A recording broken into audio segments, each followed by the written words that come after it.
Matthew chapter 4, verse 23 said, Jesus went throughout the areas of Galilee, teaching and preaching the kingdom of God and healing all kinds of sicknesses and diseases. One of the issues I think we deal with in the church today is that our biblical interpretation doesn't match our behavior. And the goal is to get us to match up our behavior with our faith. Hello, welcome to another episode of Words for Change podcast. I am your host, Lionel. Super excited that you are here today. Man, we're going to talk about faith and healing today. Guest that's coming to us here momentarily, and that guest is going to be absolutely phenomenal. Michelle Sandik is going to come and talk to us, and she's going to talk about faith and healing. I am Lionel, your host, and we're going to change the world today.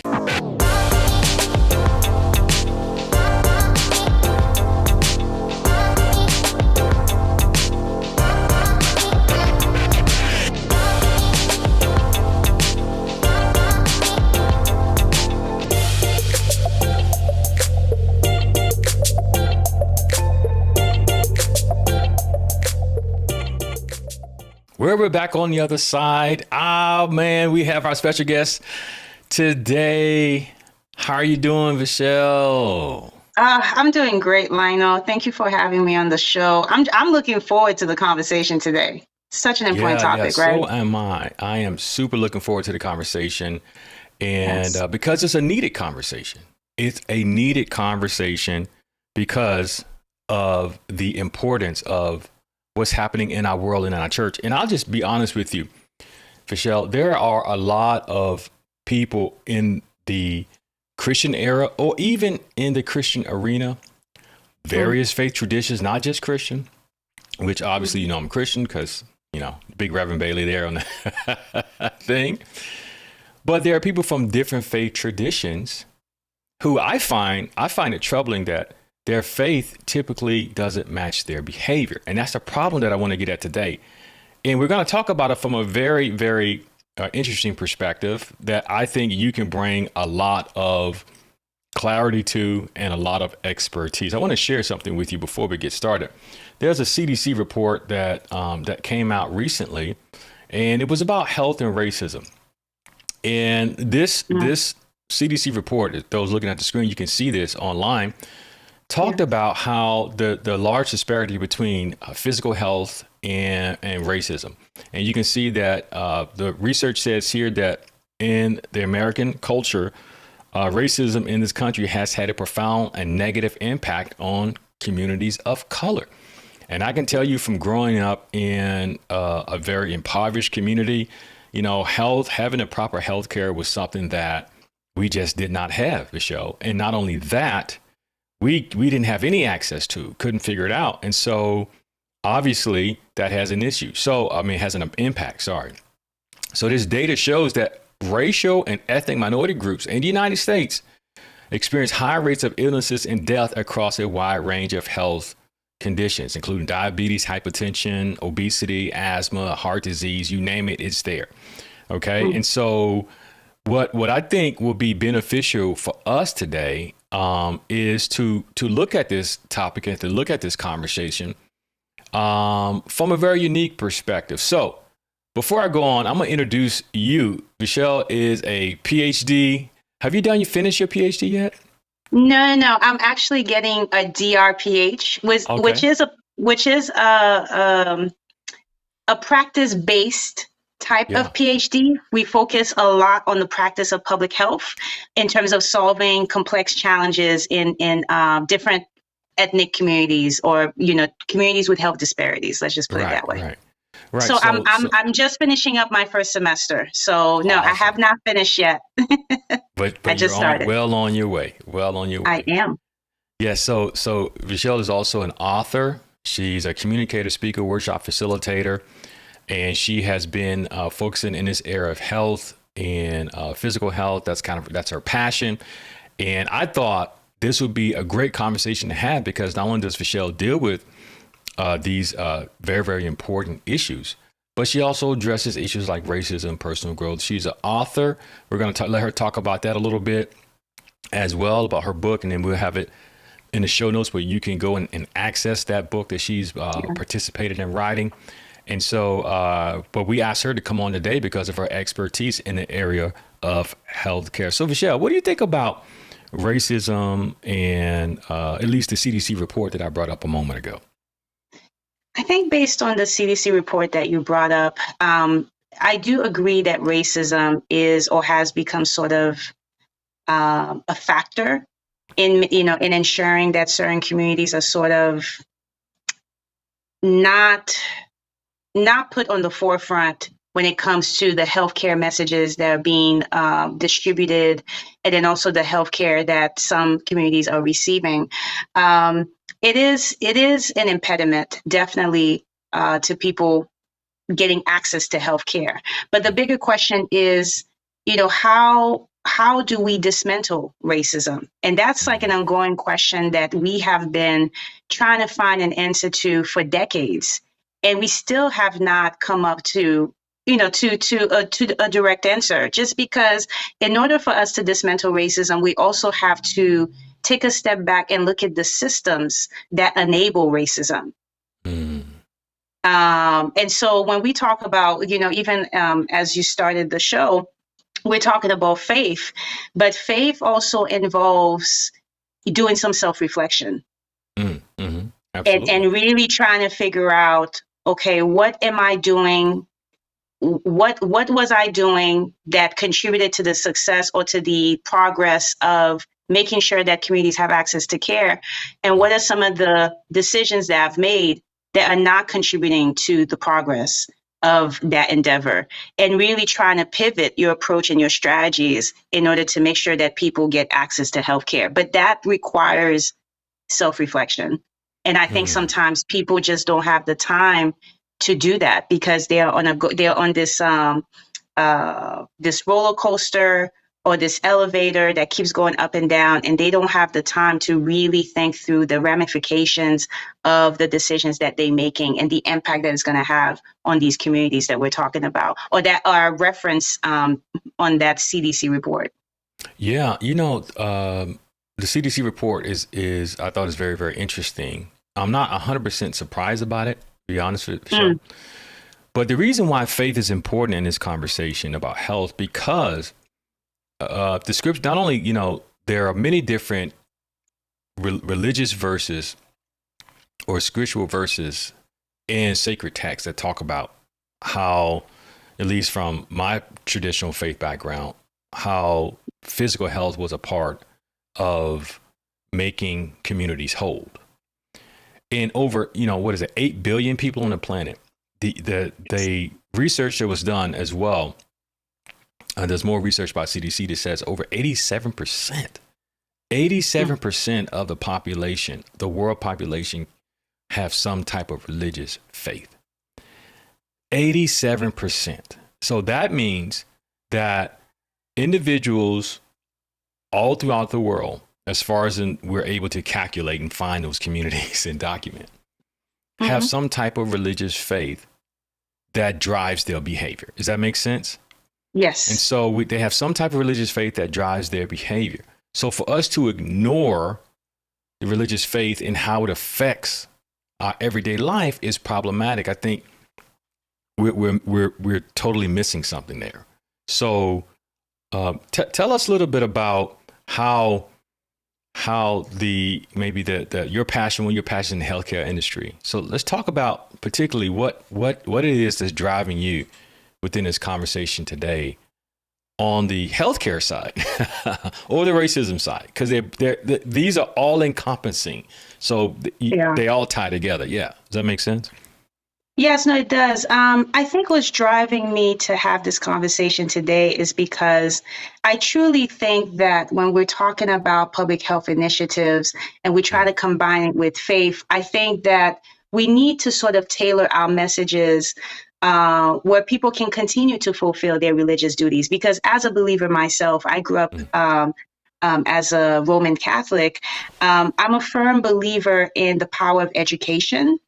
And I have to say that I sometimes wonder if the messages that we put out there in public health are actually reaching the people who really need it. I know that you talked about growing up in an impoverished area, and I would love to learn a little bit more about your experience, like in terms of getting access to healthcare, or not getting access to healthcare. Like, how did you manage? Because for me, when I used to live in Boston, I was a patient advocate, but I also am the daughter of immigrants. So again, I had the responsibility of sort of helping my mother acclimate, to this new system that she was not accustomed to. Because in the Caribbean, you get access to healthcare if you have an employer who provides it. And so again, even though Haiti we don't have national healthcare, everything is privatized now, but you have access to something that's considered a commodity in the US. And so helping her acclimate to the US and navigating the health system to help her get healthcare was an arduous process. And it shouldn't be that way. I don't think that I think health is a human right. It shouldn't be a situation where people are kind of fending for themselves, trying to scramble $2 or $3 or $20 of co-pays together just to see a provider. And so that's the reason why I wanted us to have this conversation, because I think sometimes when we talk about public health, people think about it in a linear process. They don't understand that it's a cross-cutting issue that can affect, the environmental factors, that can lead, to poor health. That's related to nutrition, that's related to religious beliefs. Because again, I'm a firm believer in really framing our messages to specific audiences, but also helping them fulfill their religious duties. Right. Yeah. So how we handled our healthcare growing up in impoverished areas, we just didn't have it. We just didn't have it. And so we used emergency room services whenever there was an emergency. But we were in a place where if you had a broken tooth or you had cavities, guess what? They just you dealt with the pain until you can get it removed. Any of these kinds of, health issues, we just didn't have the resources to deal with it. And it teaches you a couple of things with that, Michelle. It teaches you how to be tough. It really does. But it also, it's a constant reminder that you're part of a different class. And in my mind as a young kid, I didn't understand what that really meant or the implications of it. But you felt it, right? You felt it when your friends could go to the doctor, but you couldn't. You couldn't go. Or your friend said, "Hey, I got to go to a doctor's appointment." You couldn't go. Or when we went to school, and one of the counselors at school said, "Hey, there's a problem here with this," or he keeps dragging his arm around, and have you ever seen, let's take you to the counselor, take you to the nurse, and we got healthcare that way. So it was more emergency based healthcare rather than preventative healthcare at all. And so what my issues are, and I think is why you're here today, is to help us in the faith community to understand how physical health is part of spirituality. And as I said at the very beginning, a lot of people are religious in some form or another. And I'm not even categorizing saying everyone listening to this podcast are religious people or Christians for that matter. They could be Buddhist, Muslim, Hindu, whatever the case may be. Right. And so how do we incorporate that? Because traditionally, what we've seen is that people will disassociate physical health and spirituality. And so when you include all of those together and see them as one collective, like you can't separate them, right? Then it becomes not only as you said, a social imperative, right, with the issue of racism and the disparities with racism and health, but then it becomes a spiritual imperative because you can't take away one from the other.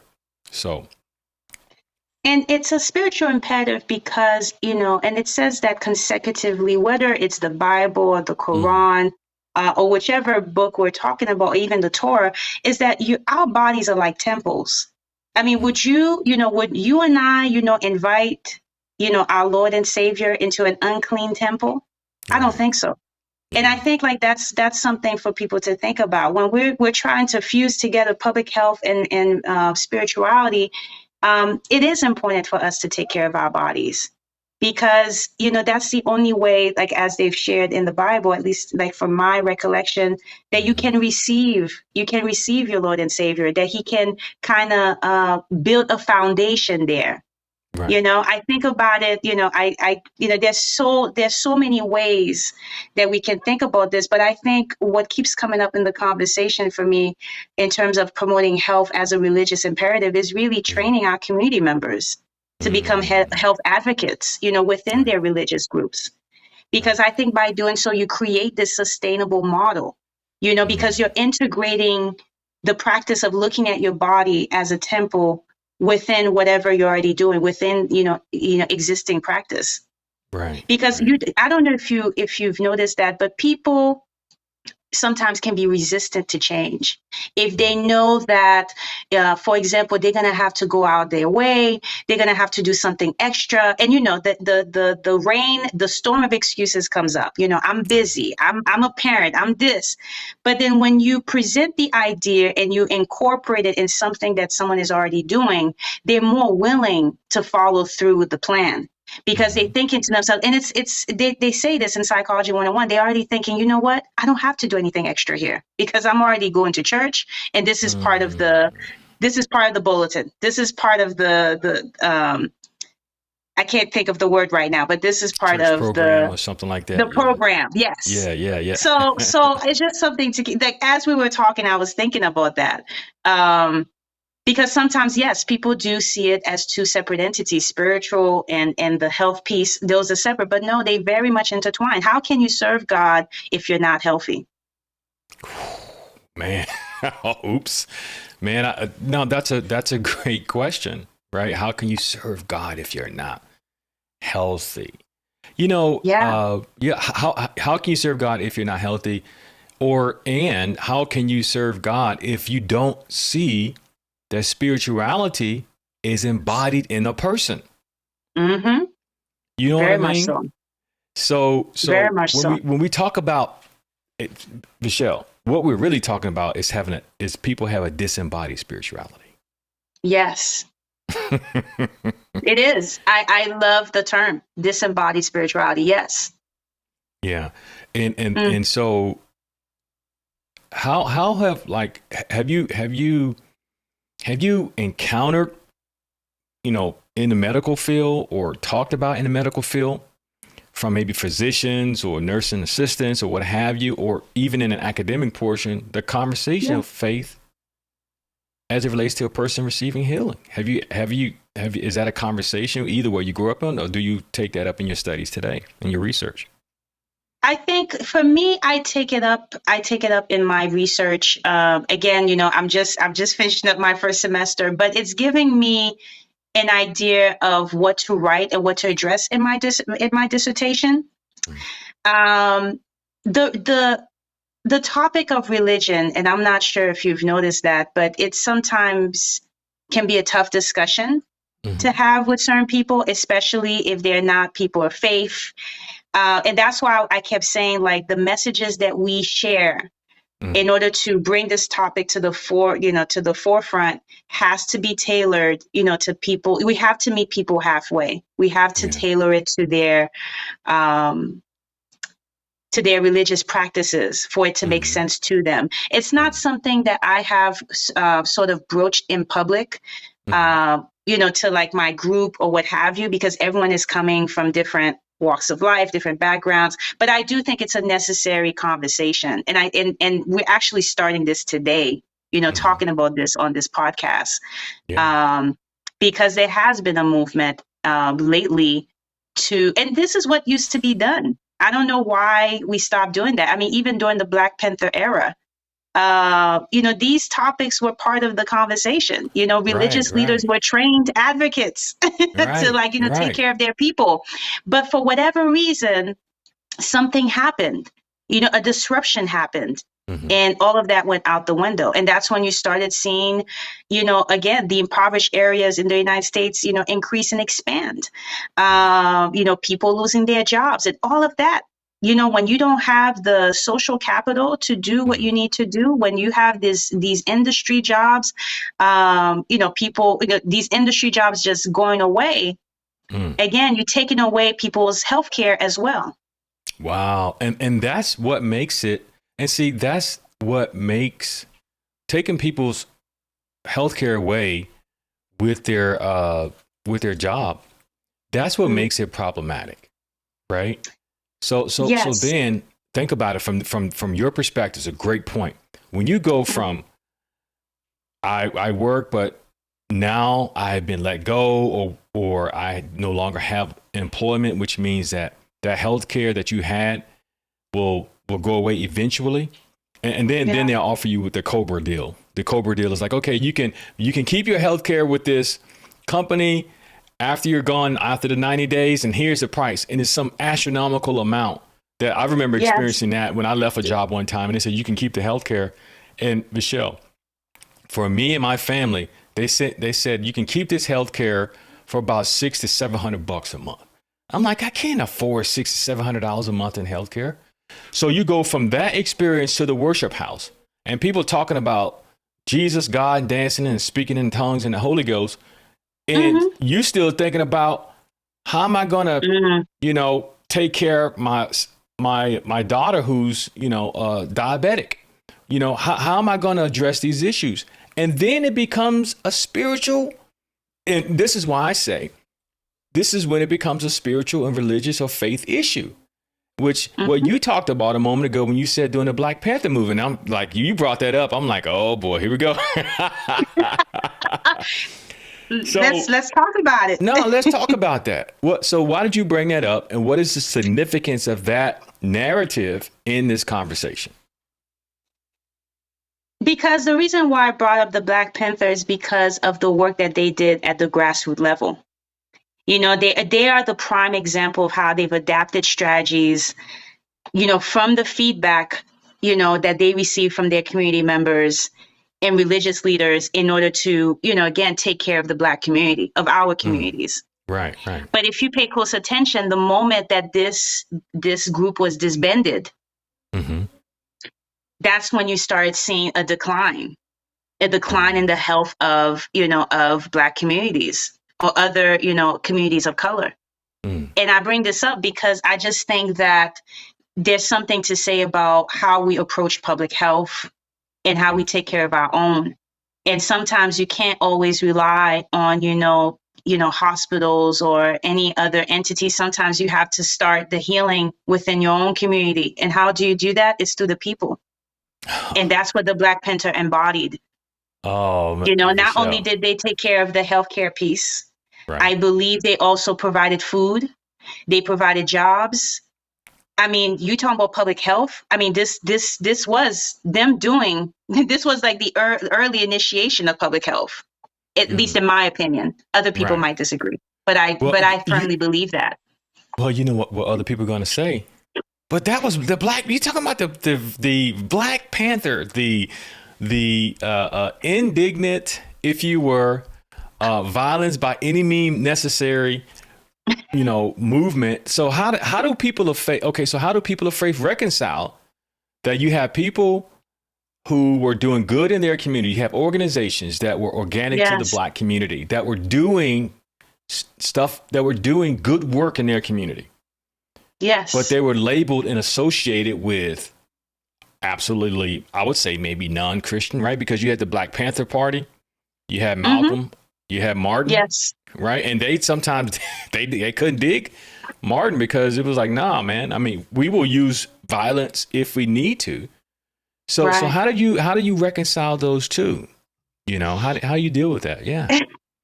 I think when we're talking about reconciling, I think about it along the terms of when you look at a person, you gotta. Well, I think about it from the concept of love. If you're gonna love someone, you're gonna love them, with the good and with the bad. Right. And we have to be very mindful that social media did not exist back then, but there were forces at play that were trying to discredit these individuals. I mean, you talked about Malcolm X and Martin Luther King Jr. you know, very prominent figures who were at odds with each other based on their philosophies. And so to me, like the way I reconcile it is, you know, the Black Panther Party was not perfect. But again, if we focus on the mission, the intent was good. And that's how I reconcile it, because and this is just a Venchelism, but I never place anyone on a pedestal. I try to always take a holistic view on who this person is, and then really focusing on the good in them. I really do. And that's what they tell you in all of these self-help books, you know, having positive expectations. Okay, let's be above that life. Okay, positive expectations. Well, that's the same thing with the Black Panther. Like, yes, they were labeled as such. But remember, no one is going to kick down a dog if no one is going to kick down a person who's not doing right by their people. And I've noticed that people will always go a little bit harder on folks who are actually trying to do the right thing. But they will never kick down folks who are not doing anything, who are sitting on the sidelines. The Black Panther was trying to do something good for our community. And that's what I choose to focus on, because they said the same thing about Malcolm X. You know, they villainized him. And also Martin Luther King Jr., you know, with the JFK files, like towards the very end, posthumously. And so again, we have to contextualize those criticism and those feedback, and then also look at the sources of the feedback. That's very important. Was the feedback coming from people who actually knew them, who were part of the balcony of their lives, you know, very, very close folks? Or was it people who just dissidents who just didn't like what they represented? And you're going to find people like that in life. Sometimes people are not going to like you because of what you stand for. Absolutely. And I remember being attached to a Christian organization. I'm not going to name that organization. And I was working in a warehouse for this time. This was when I was in college.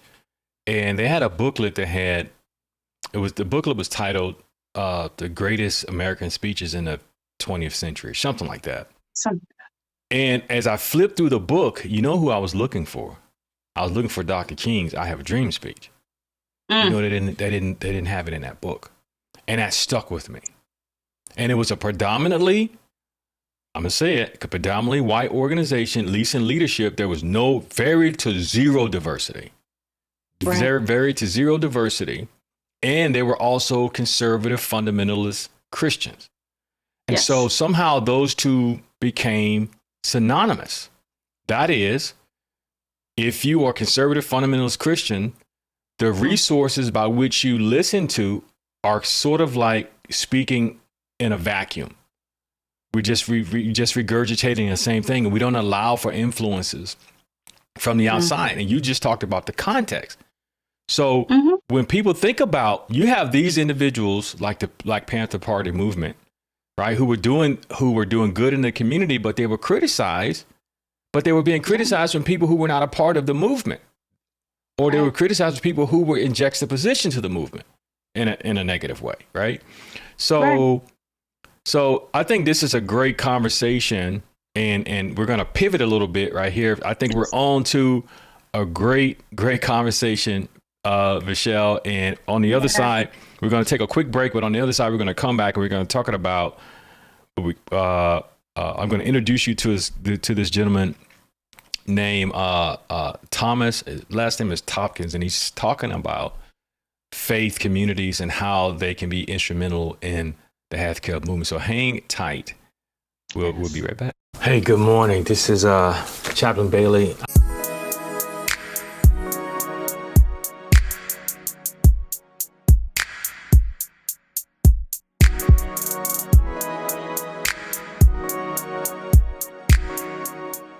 So I want to kind of set this up here. So there's a interview here on Facebook. I'm sorry, not Facebook, YouTube.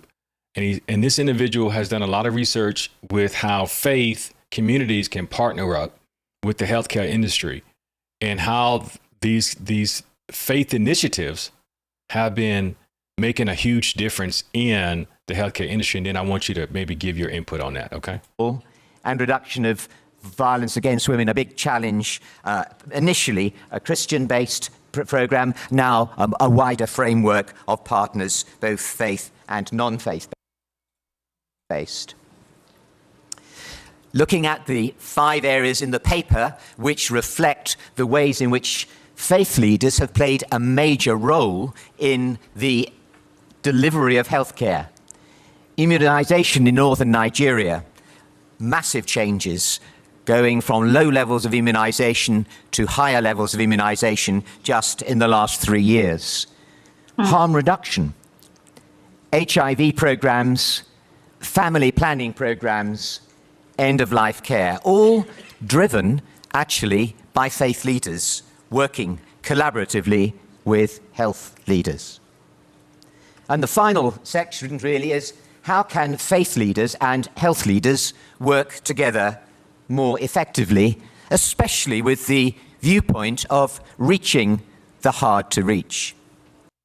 When I was looking at the clip with you, what I wish he had maybe define a little bit more is not just focus on the solutions, because he talked about the HIV, the immunization, like just all of these programs. But again, let's face it, these are technical challenges that have known solutions. It doesn't really focus on the adaptive challenges, like the root cause. I didn't get to see, like, again, his root cause analysis of what's really driving these inequities. And I think that's the only thing I wish I had seen in the clip. What do you But he think did a is driving? fantastic job just Right, focusing right. on the, yes. Yeah. So and of course it was just a short snippet because I didn't want to show the whole thing. So you can go back. I'll give you the actually link will Please be do. in the show notes. Yeah, for sure. But what I saw there, that's a very, very good analysis you gave. What do you think are some of the driving factors of these things, and how does how would you say are the contributing factors that we must consider? I would say one of the driving factors may be, the people's socioeconomic status, because again, I can tell you that $1 in the U.S. There was a time when you could stretch that dollar, Right. but you can no longer do that, due to inflation and what have you.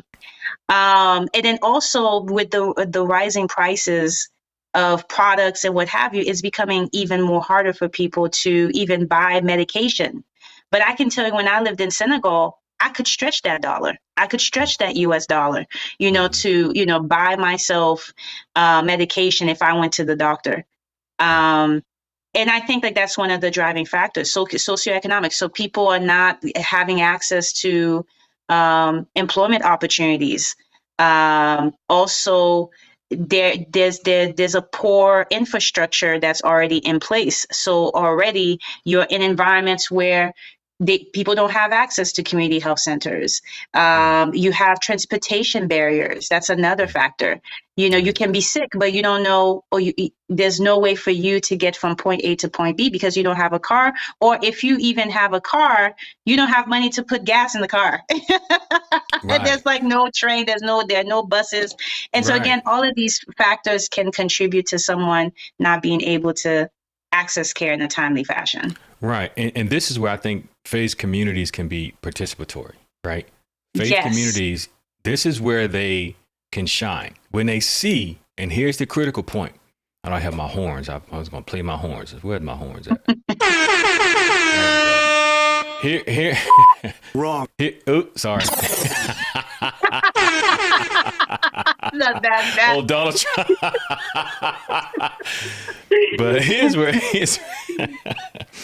where faith communities can interject themselves into the conversation. And that's what Dr. Tompkins was getting at, that we find that in the higher echelon of the healthcare industry, particularly when it relates to executives, here's a critical point, is that you can have healthcare executives who sit on boards at your local church. But when it comes to coming up with healthcare policy, it's almost like they don't include their faith into the conversation. So you can hear someone on Sunday hear about how Jesus heals people, how God is concerned about the person. But when they're making healthcare policies, it's almost like the spirituality doesn't exist. And so what I believe is that, and you can speak to this before we transition, because I want to show you another video. But what I believe is that the way the church, or not just the church, faith communities can enter into the policy making processes of these healthcare industries is through our service to filling those gaps that the industry cannot fill. In the military, we call it spiritual fitness. In other words, even with the Navy SEALs, which is a elite Navy fighting force in the United States military industrial complex, if you will. Yes. Right. But they've also recognized that you can be physically fit, but part of that fitness includes spiritual fitness. And so the way that the church can enter into the conversation of policy healthcare, and I'm not saying like for proselytizing either. I'm not even that's not what I'm saying. So if you listen to this, my listeners, I'm not talking about proselytizing the healthcare industry. What I'm talking about is taking the faith practices and embodying those practices and how we care for people. And that's when it becomes sort of a holistic approach. It does. It does. But with the understanding that we're also respecting the cultural norms and sensitivities of each of these ethnic communities. Right. And that's always the tricky part, because when you go see your physician, I don't know, maybe I may have a different experience, but they never talk to me about like, again, they never give me advice or guidance, based on like my religious beliefs. They try to stay away from that. Right. It's kind of like, church and state, they've kept it separate. And that's so that's why I kept saying we have to also question the systems that enable those behaviors or those practices, because you raised a great point. The faith-based leaders creating policies, but how much more powerful can it be how much powerful will it be if they decide to like join forces with the healthcare industry? For more than 30 years, Church Health has played an role in the Memphis community, providing high-quality care to those who would otherwise be unable to afford it. We understand that hope, health, and healing happen when we care for the whole person. That's why we bring faith, medicine, movement, work, behavior, nutrition, and friends and family all together in one place under one roof. That roof is Crosstown Concourse. Less than 2 miles from the heart of downtown Memphis, this former Sears Roebuck distribution center was revitalized and reopened in 2017. 1 million square feet of vertical urban village combines arts and education with shops, restaurants, and vibrant public spaces. As the anchor tenant of Crosstown Concourse, Church Health occupies 150,000 square feet and surrounds all 4 sides of the West Atrium on the first 3 floors. Our medical clinic extends over 2 floors with 52 exam rooms consisting of urgent care, primary care, and subspecialty care. Keeping in mind the whole person, we embed counselors, dietitians, and health coaches right in the clinic. Our staff and extensive network of volunteer providers, hospitals, and labs support their needs to ensure quality of care. Church Health knows health starts at the youngest ages. So I'm sorry to cut that off, but this is what I'm saying. Now, you make a very, very good point. This is a religious organization, historically, right, that is seeing their faith as an integral part of personal health. And this is what I mean by embodying spirituality. Now, I can guarantee you that there's no proselytizing going on in that situation. I can guarantee you, unless you have like an individual, right?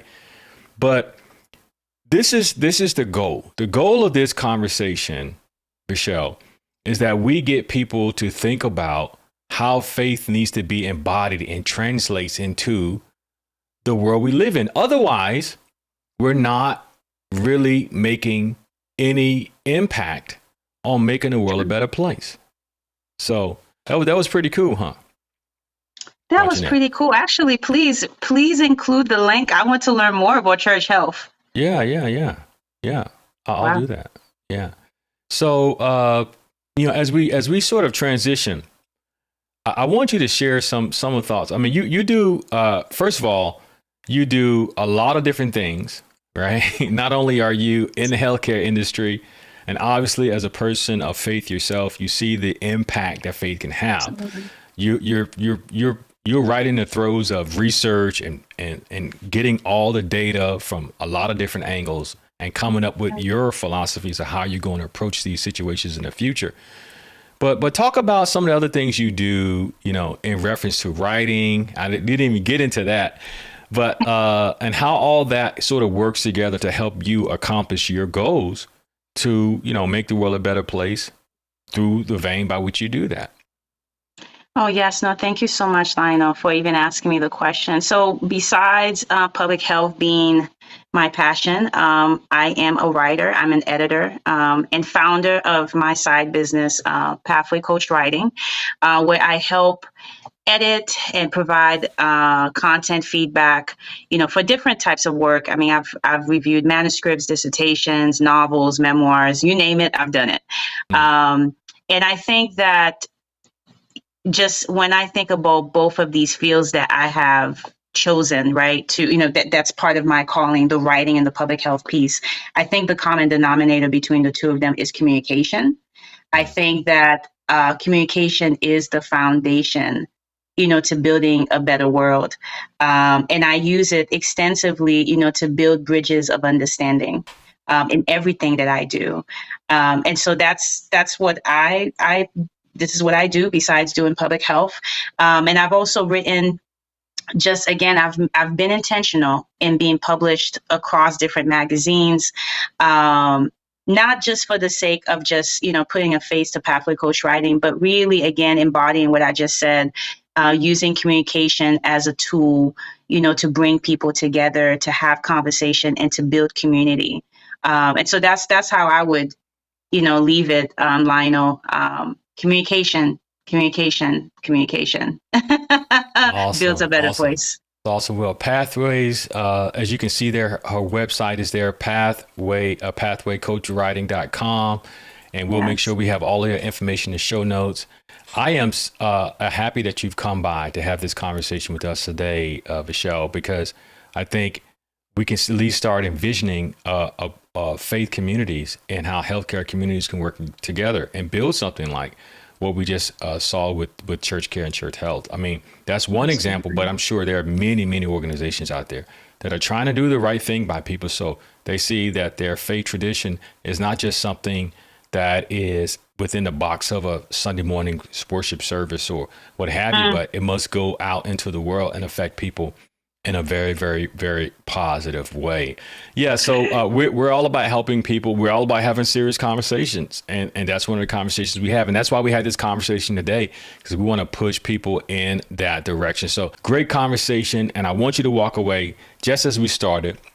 Matthew 4:23, Jesus not only preached the kingdom of God, but he went about healing all kinds of sicknesses and diseases. And so it's time for faith communities to see that their faith must translate into how we impact the world. And I want you to make that a very, very important ethical behavior and stance that you take from this episode today, that you can go to church and you can be involved in your faith community. All these things are great. But what's even more important is that faith must translate to making the world a better place. And that's what we're about with Words for Change podcast. And that's what we're about with Lord Talks Media and everything we're trying to do. We want you to be a part of that. So once again, your host Lionel signing out. I thank you so much and look forward to our future conversation. Y'all hang in there. We'll see you soon. Peace.